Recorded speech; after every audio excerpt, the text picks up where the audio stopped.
We ask you, Tim, if you can offer some of your thoughts as you've reflected on this virtue of sweetness this week. And I must say, you are one of the sweetest people I know, so you're perfect for this topic. Well, thank you, Judy.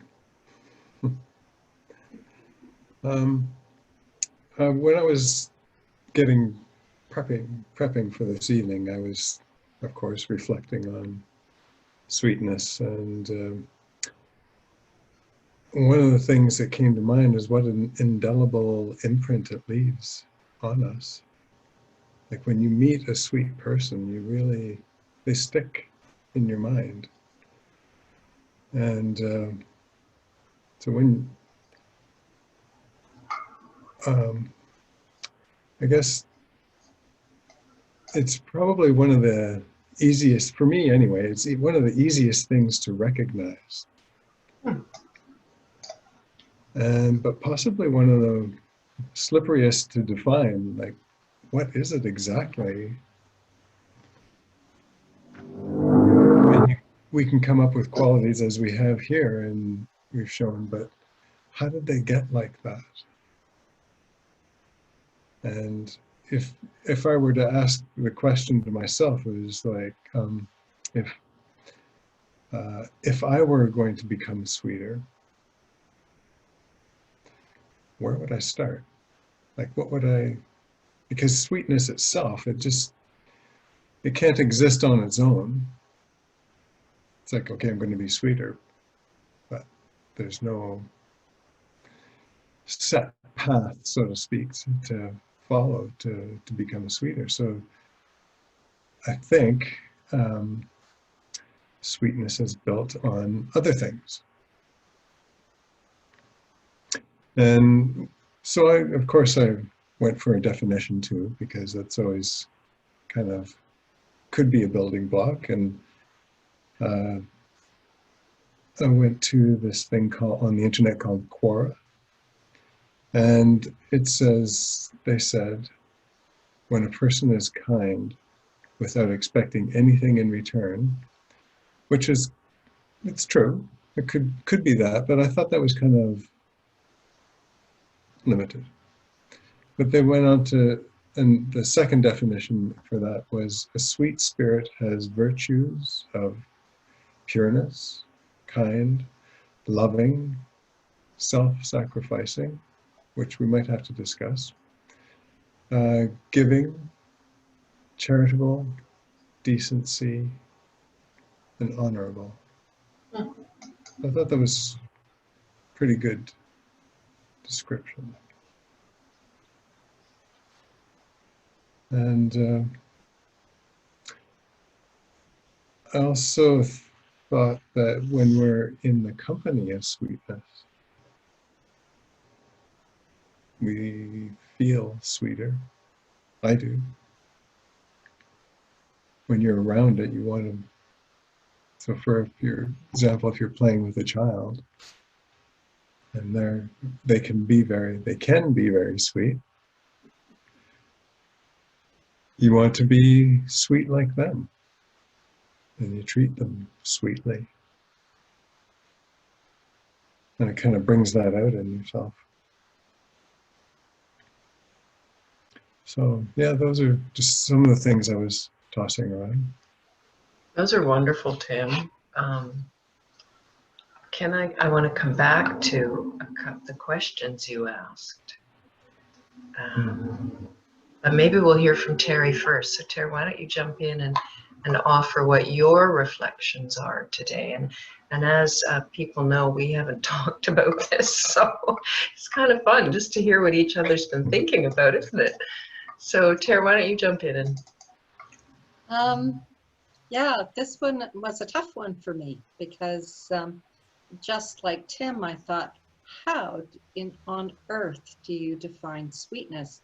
You feel it. It's a feeling that you get when you're in another's company.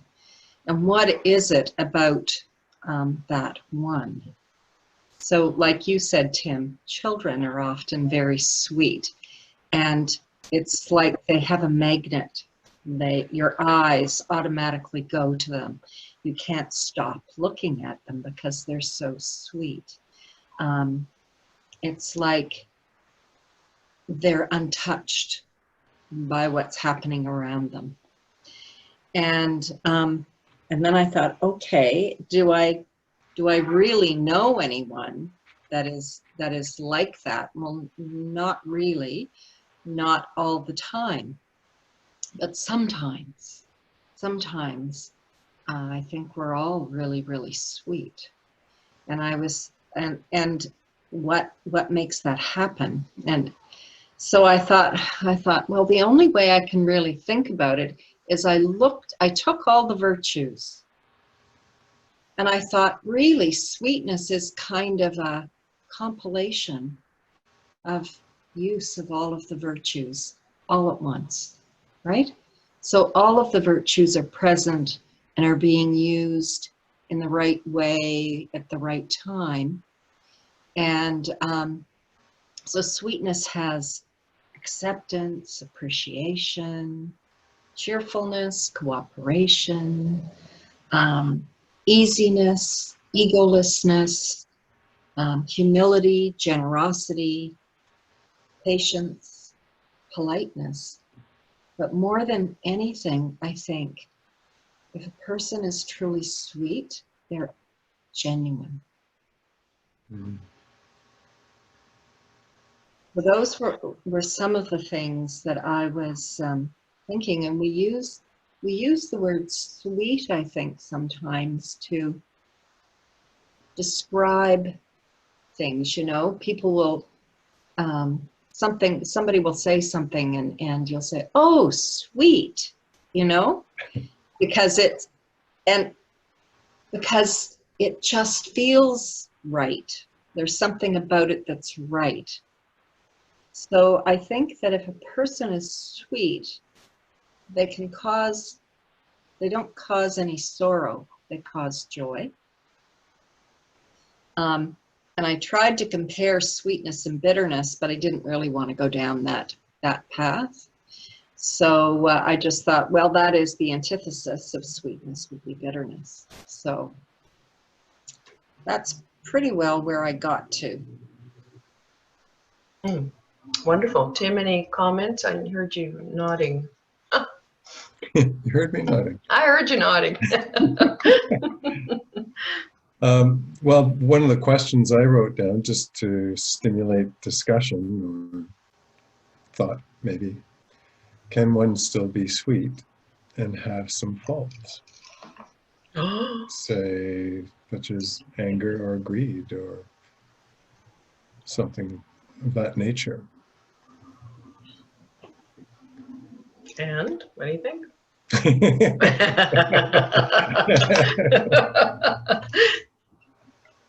Well, I think, yes, you can. But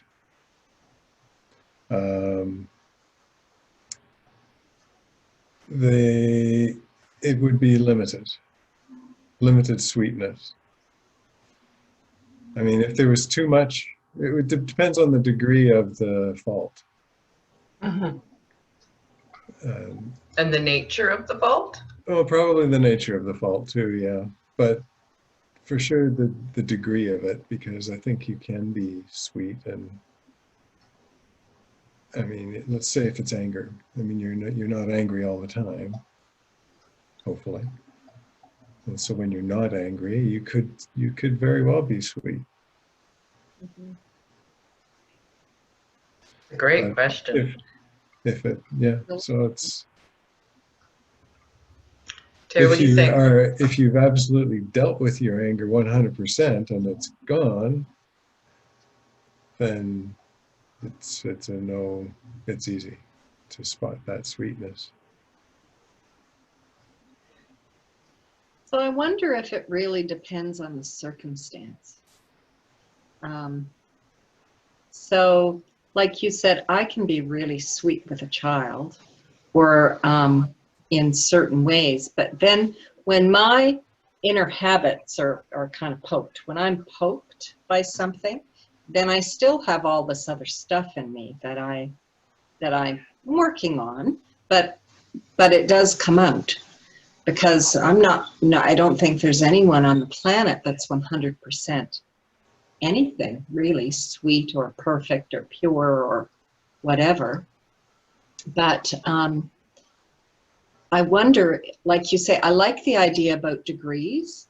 And I think sometimes I think sweetness is a core, is part of our core. You know, if you wrap up what our core qualities are, we have pure power, purity, love, all of those, we put those together. That's sweetness, right? And then, so there's degrees of that at different times. I don't know. You know, listening to you both speak is wonderful, you know, catalyst for you know, when you said, how did they get like that, Tim? And then you said, if I were to become sweeter, where would I begin? My first answer was, I'd have to drop a bunch of stuff. I'd have to delayer. And that I like that my feeling is, and maybe that's why the young and the old are often associated with sweetness, is it's a delayering of all the artifice, all the layers of artificial, you know, of the masks and the pretenses and the being this and the role and the and it really is at the core. And I think, you know, in tennis they talk about the sweet spot, you know, and it's right at the center of the racket is the sweet spot. And if you hit the sweet spot, you know, and I think it's the same with a person, that at the very core is the an absence of artifice is stating it negatively, but the presence of innocence, the presence of purity. And so even if there are things mixed, like you're saying, there are defaults or defects, like a mother, I mean, I know lots of people who are, you know, of all kinds of faults, myself included, and yet like a good mother, you can still see how sweet that child is, you know, with all of their other stuff. And I don't know if it's degree or if it's just if you've seen someone without any artifice, if you've seen that in someone, I think you will just always think they're sweet, no matter how their behavior changes or deforms over time, because I think it is core. And yeah, no, I suppose if someone is on an extended way, you know, angry and nasty with me, I probably won't think of them as sweet at all. But I'm thinking that it is very central to the person.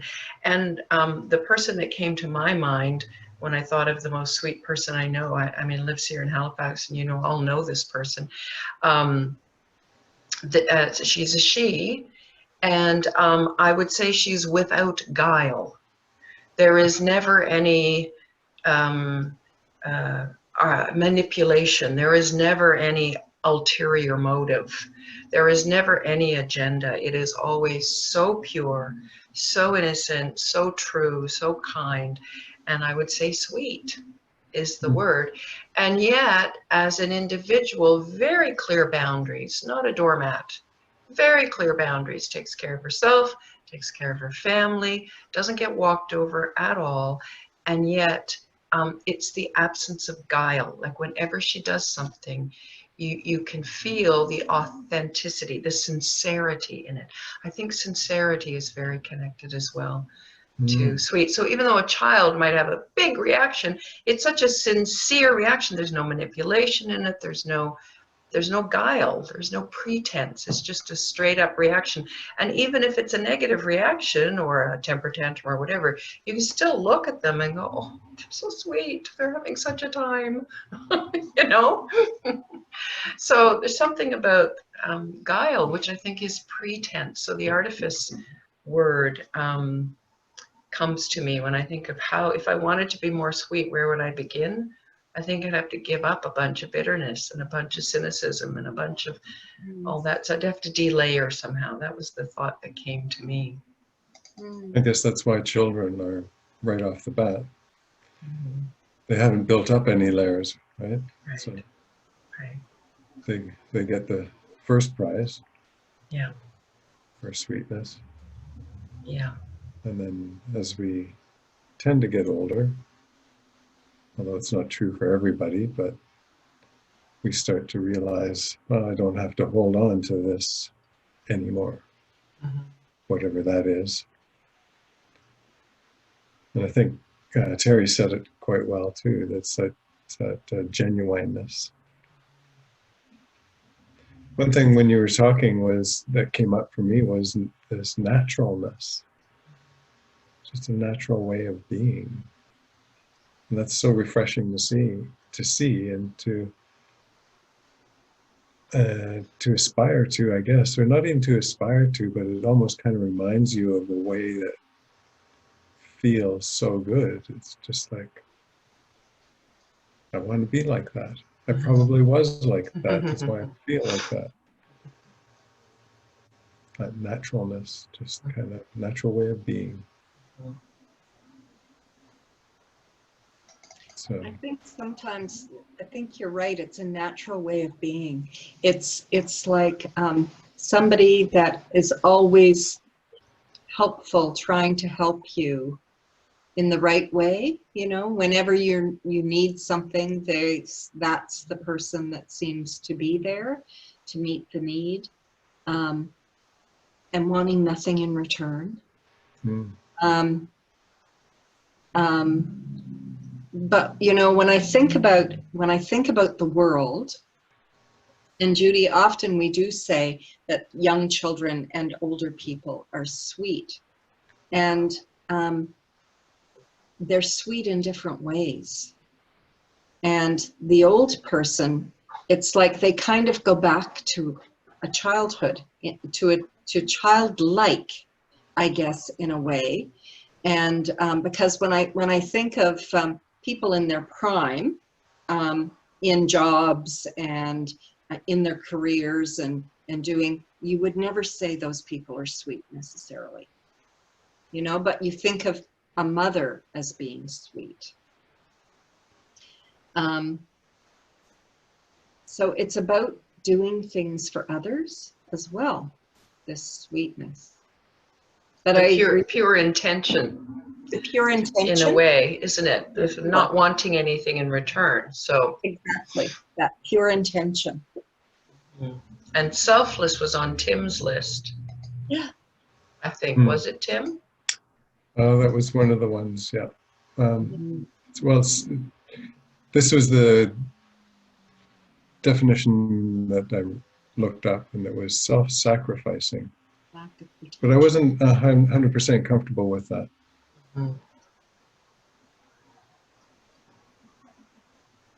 But pure intention might fit better, you know. Yeah, sure. Robert's saying the absence of pretension, and I think that's the same as the absence of artifice, or, you know, like, yeah, pretension. And that, you know, as Terry, you were pointing out, the person at their prime tends to be in prime ego land as well.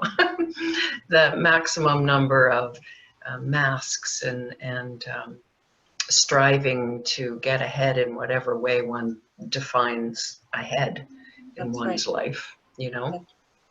So I think probably absence of ego is very much connected to, or ego's not ruling, you know, that the innocence and the purity is there. And we do see that in the aged. I remember a friend of mine who was quite unwell physically commenting to me, "Oh, you have the arrogance of the healthy." And it made me think, right, when I feel physically capable and strong, it's like I move about in a way that I sort of the master of my little world. And the minute a health issue comes, there's a feeling of vulnerability there. And definitely in the aging, you know, that's what we see. And so each time a health issue comes, a greater vulnerability and with that a breaking of ego. So then we see a sincerity or without pretense, you know, when you're humbled in such a way that you need to ask for help, or you've sort of faced your own vulnerability, I guess, is also very sweet because it's pure.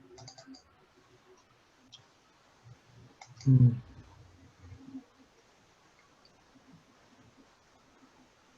It's true.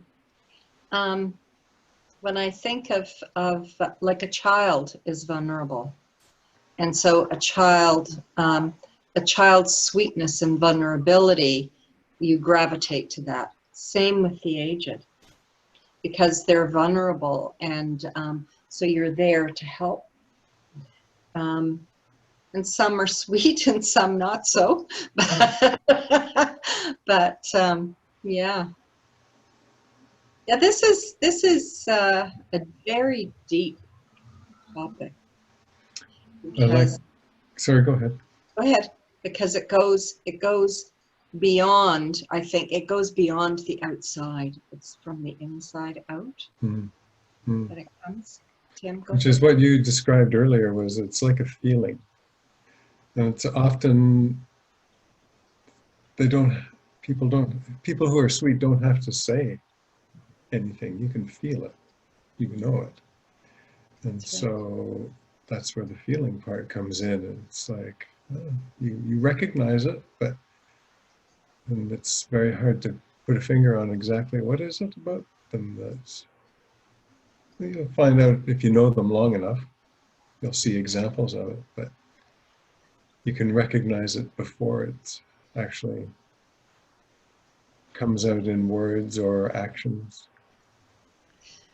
I think that, we say sometimes, oh, that was so sweet, or how sweet of you, and often when we say that, it's because someone has done something kind. So in a way, is it the kindness or is it the intention behind the kindness? So that thoughtfulness, I mean, the action, the doing aspect is there, and that would be the kindness part. But the pure intention behind that, to just somebody thought of you and did something for you, unasked for, unexpected. And I think that's when we often say, oh, that's so sweet, because it's unexpected. It's almost like innocence in this world is unexpected. And then we just say, oh, that's so sweet, because I don't know, it's just shorthand, I guess, for that caught me by surprise, the delight of this innocence, of this pure intention. I remember traveling with the two young kids as a single person in India, and I remember feeling so protected when they were with me, much more protected than when I traveled on my own in India. And I know that's because their innocence felt like a protection. And because I was so focused on taking care of them, but of course they were so cute and everybody wanted to, smile, like it made others sweet to see them. So it's like, it acted like a little protective buffer as a group, because it, as Terry said earlier, or Tim, you said, you get sweet when you play with children. It brings the sweetness out in you. People would see them and it would bring the sweetness out in them. So imagine what innocence and purity does to others, as you said earlier, Tim, is that the presence of it actually, it sort of disarms.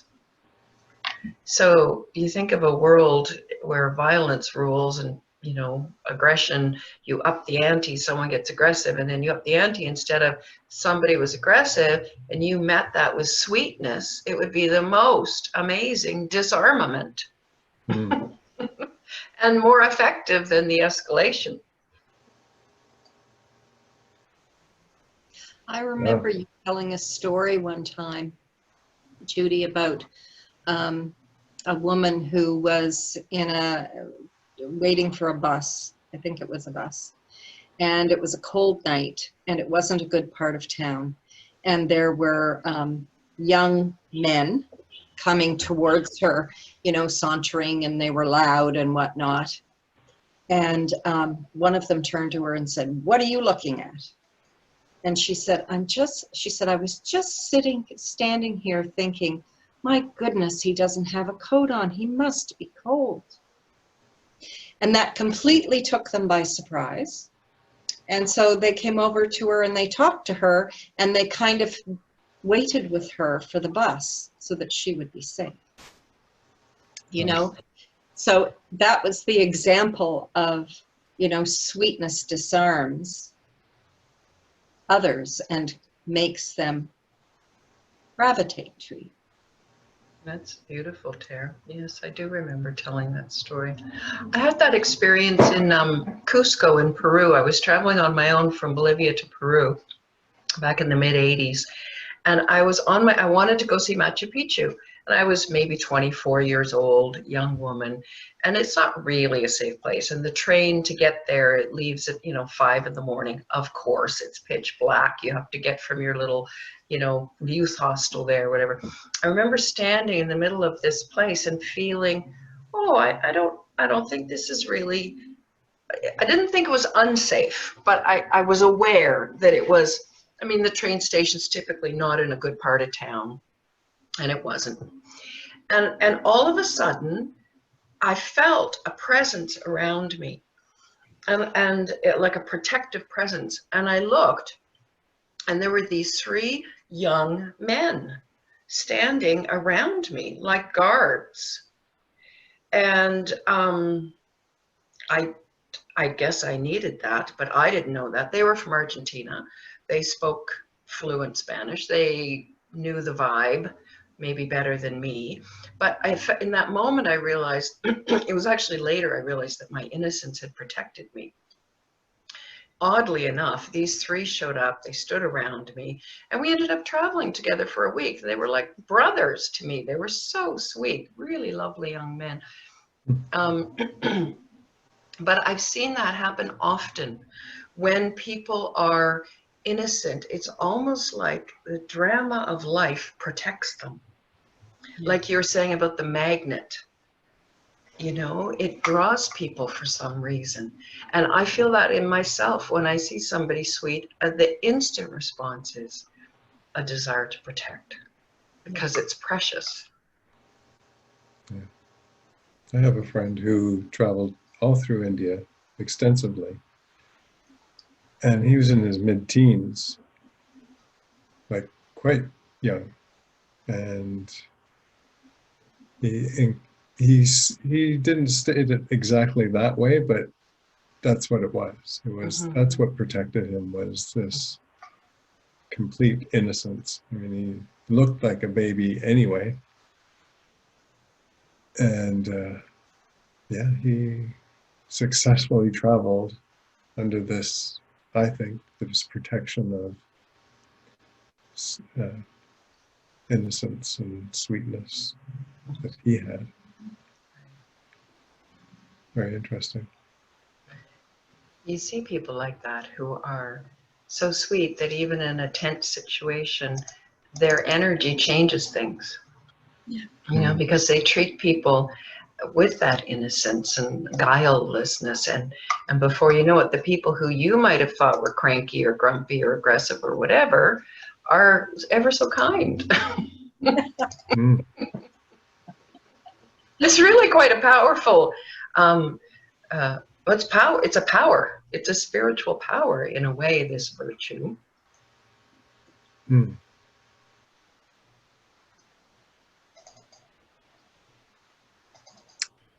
I'm trying to think of an example of when I was in the presence of sweetness, and the example that comes to my mind was when I went to Madhuban, to India, and it was for Daddy Janki's. It was her 100th birthday, and I was there with 2 other people, and we went to Daddy Janki to meet with her.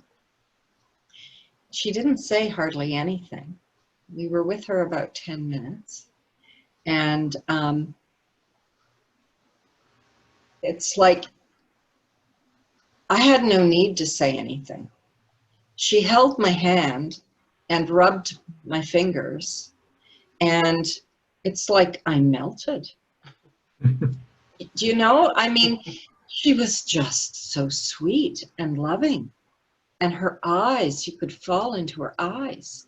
And I'm just thinking, wow, that's what purity, pure power is that pure love. It just exudes from the body. It exudes from the eyes. And it's like with children or puppy dogs or kittens or whatever, you just get down on the carpet and play with them. It doesn't require a lot of speaking. No. It's sort of a pre-verbal, which is why we're having trouble verbally, although I don't think we're having trouble. But, you know, you can understand how it's sort of a pre-verbal experience. Mhm. Yeah, for sure.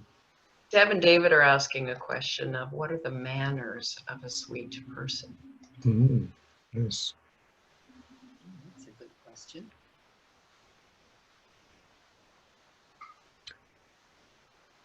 The ones that I've noticed in adult bodies, they've been very calm. They've been self-assured. And there seems to be very little ego involved. Those are 3 traits that come to mind anyway. Fair for you, manners of a sweet person? So it's like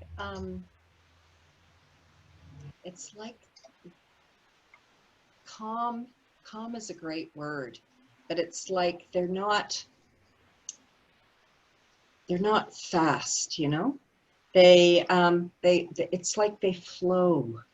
They flow, and you know, you just feel good in their presence. Like I can't even describe what the manners would be, but it's like, you first, tell me what you need to tell me. Yeah, it's gonna be okay. You know, those kinds of things.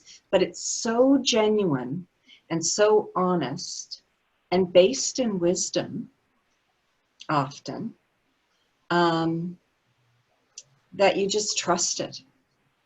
You trust the sweetness. And that's, you know, but then you've seen those people who try to be sweet that aren't really sweet. They're kind of pretending to be sweet. And it's like the smile doesn't feel right. Again, it comes down to the feeling that the vibrations that the person is giving off. So I can pretend to be sweet when I'm not feeling sweet inside. And the other person won't think I'm sweet, no matter what I'm saying or how I'm trying to act, because it comes from that vibration inside, that pure intention like Judy was talking about. That was one of my questions, is how do you know the difference between saccharine and sweet? You know, or what is the difference? Which is in a way why this topic's a tricky one in today's world, because I don't know that it's popular to be sweet. And I think it's because sweet's got a bad rap by saccharin. A little too much saccharin on the market has made sweet, has given it a bad rap. So the difference between saccharin and sweet, any thoughts on that? So false sweetness in a way is what saccharin is. Yeah.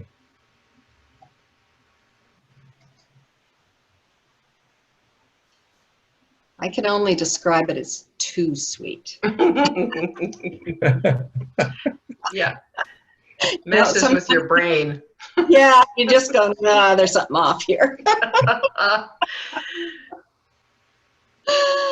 I don't know, Tim, what do you think? I heard it described once as someone who spreads their butter really thick. Oh, that's good. That's good. I really liked that commentary, which was Anthea Church, of course, her beautiful, beautiful writings.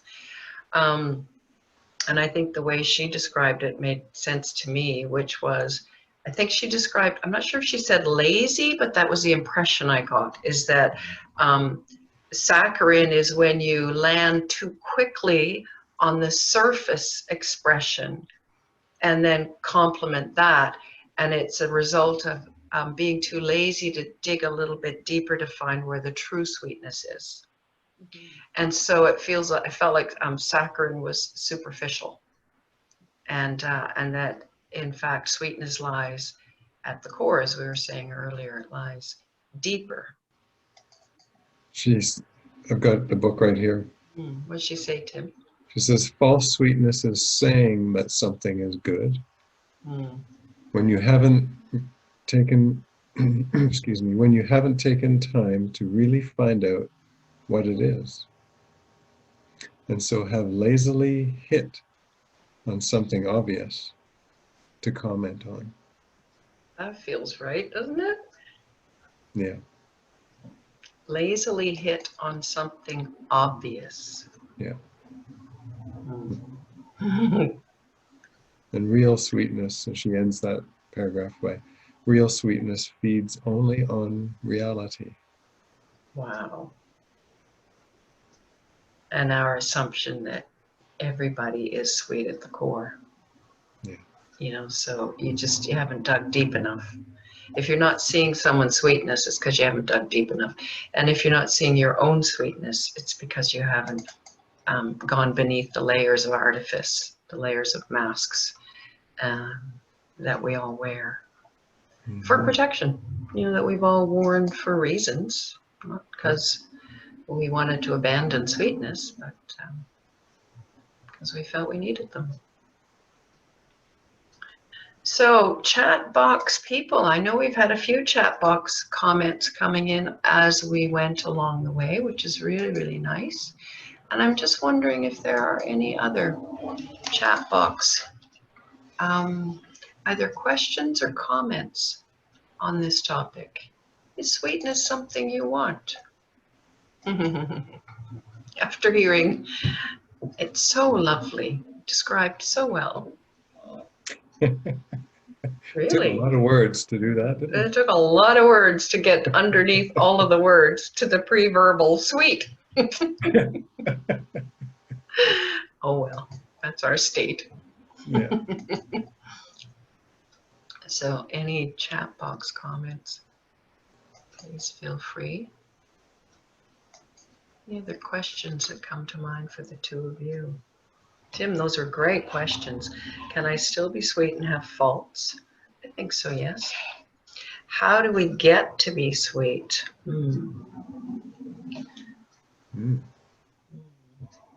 So let's say I want to be sweeter right now. It really comes down to authentic from what I'm hearing from the two of you, you know. It comes down to... And it could be different for each person too. It's like, okay, I do want to be sweeter. So where do I start? And so where would you start, Tim? Pretty sweet already, but you know, if you were going to be sweeter. Yeah, I could probably be sweeter.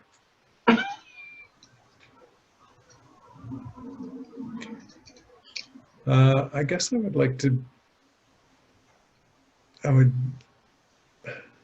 somehow like to become more childlike. Although I only have that option in my mind because the body is obviously getting older. But that's okay. So how do I do that? I'd have to let go of lots of things, which is kind of an aim anyway. It's like to make life simpler for me and to get to the core of being me. So I know that sweetness is down there somewhere. And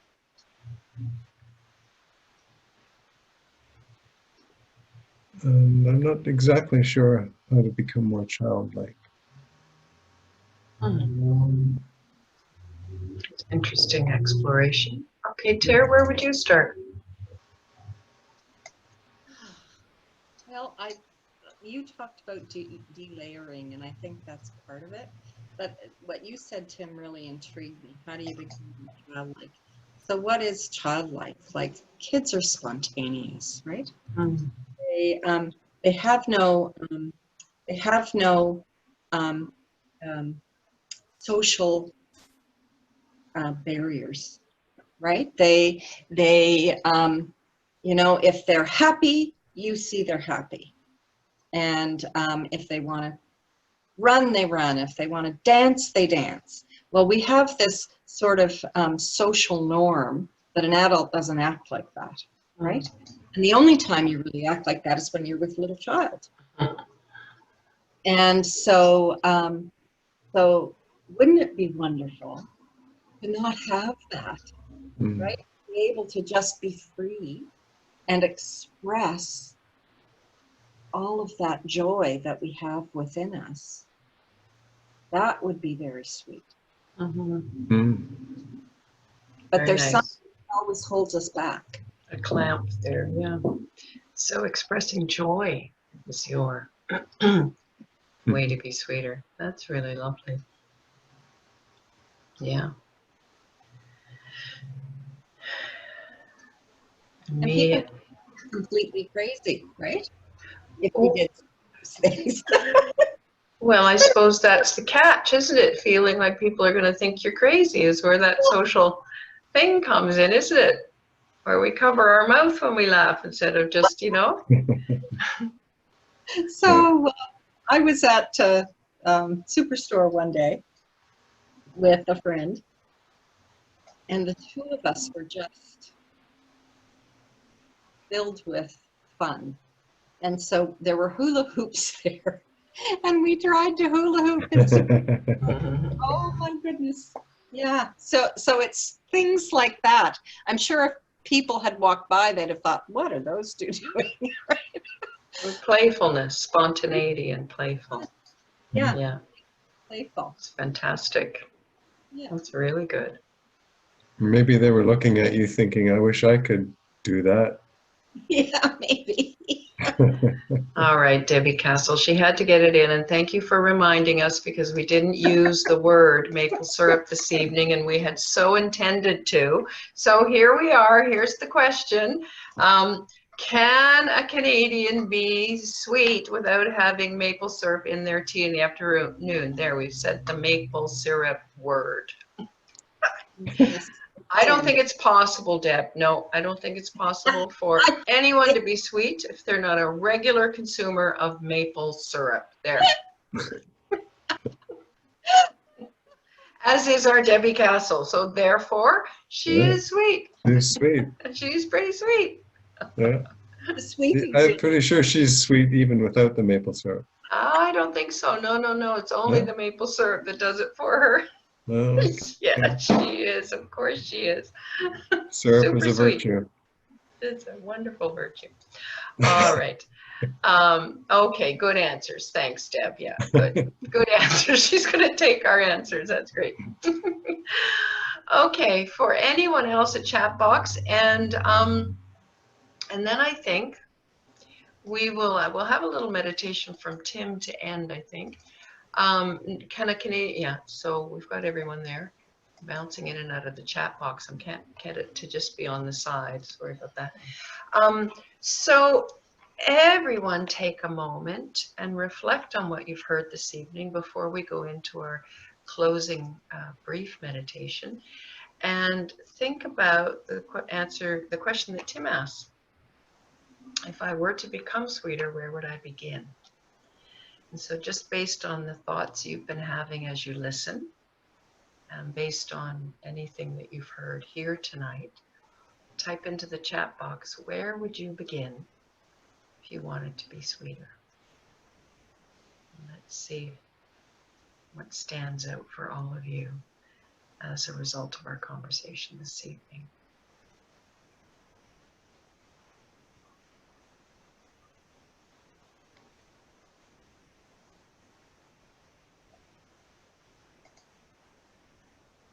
Where would you begin if you wanted to be sweeter? Anything that stands out from this evening's conversation, if you would put it in your chat box. I'm not able to see the chat box. You guys see it? Tim, I can see it. Okay. Okay, I click on it and it takes over the screen. No, it does. Okay.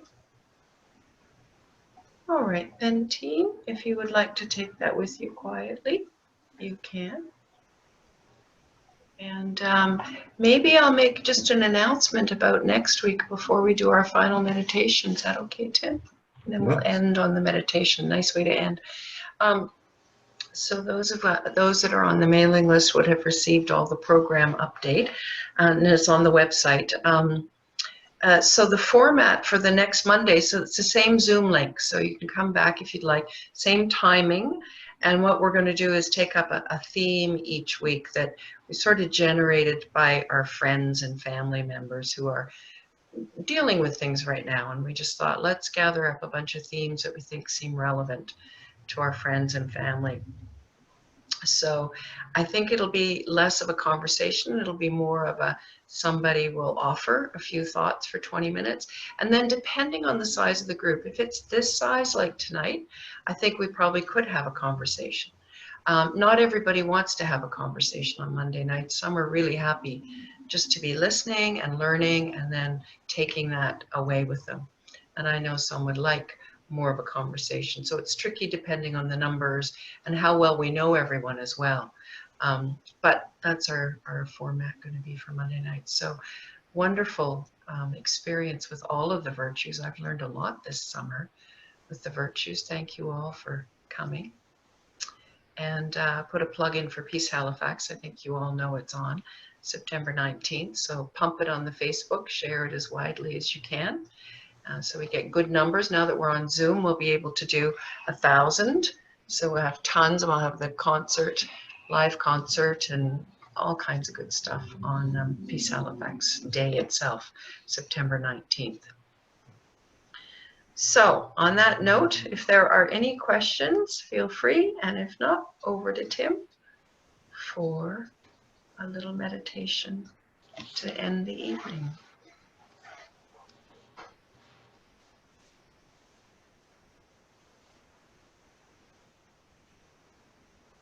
So let's begin by making the body comfortable wherever you're sitting. Just get settled into that. Make it feel good. Just relax. Start from the toes, from the feet. Just relax them. And the legs. Start with the calves. And the upper legs.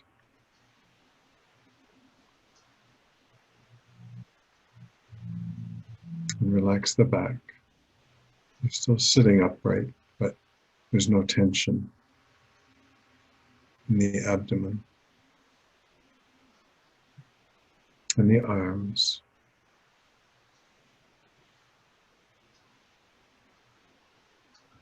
The hands, the neck. Just let everything kind of adjust. And we're mindfully letting go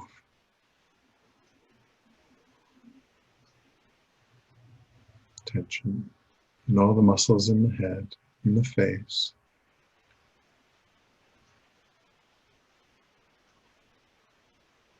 And allow the breathing to become natural.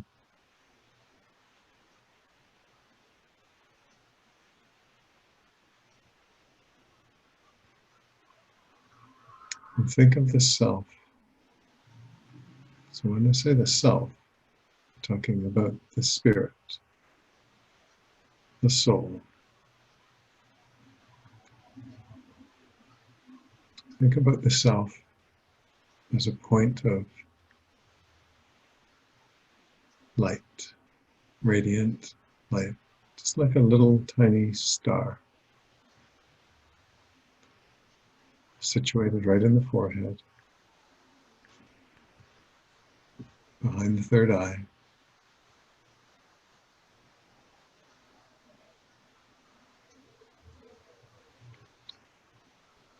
And allow the self to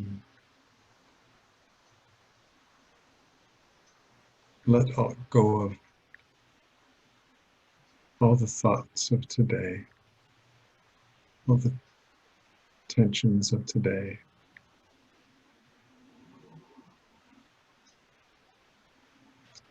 And just bring everything good about you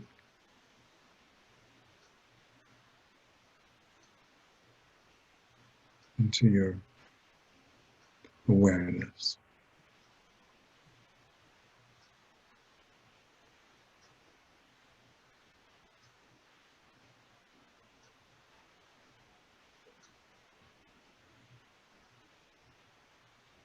And allow that to radiate out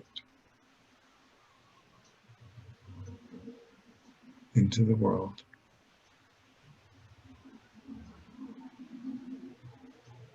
So not only does it benefit you, and you feel it, and get to know it better, but it can benefit others.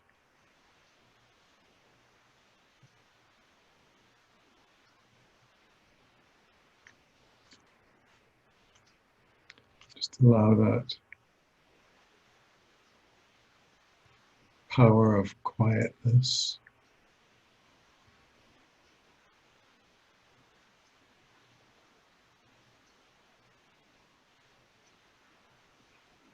and gentle knowing that you're secure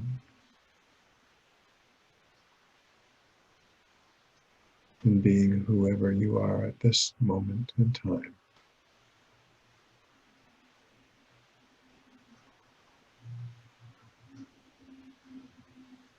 To be what the world needs to feel.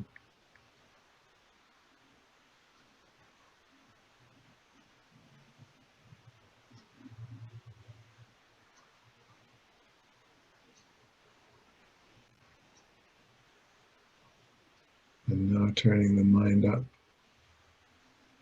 towards God.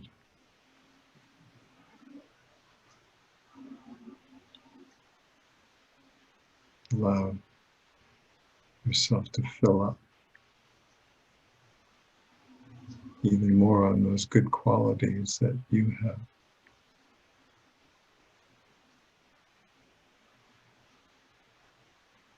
To allow the self to receive.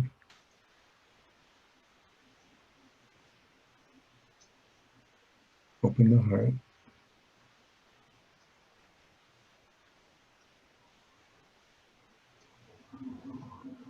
There's difficulty with that, then gratitude opens the heart quite quickly.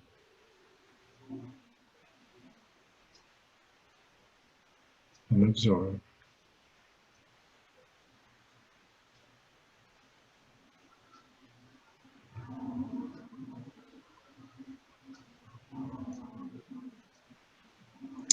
And now,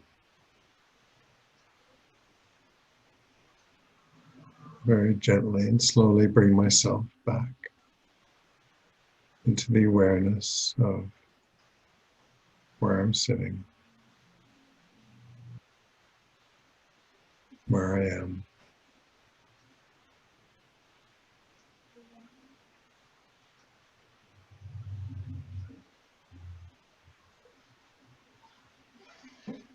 And come back completely and get prepared to say good night to everybody.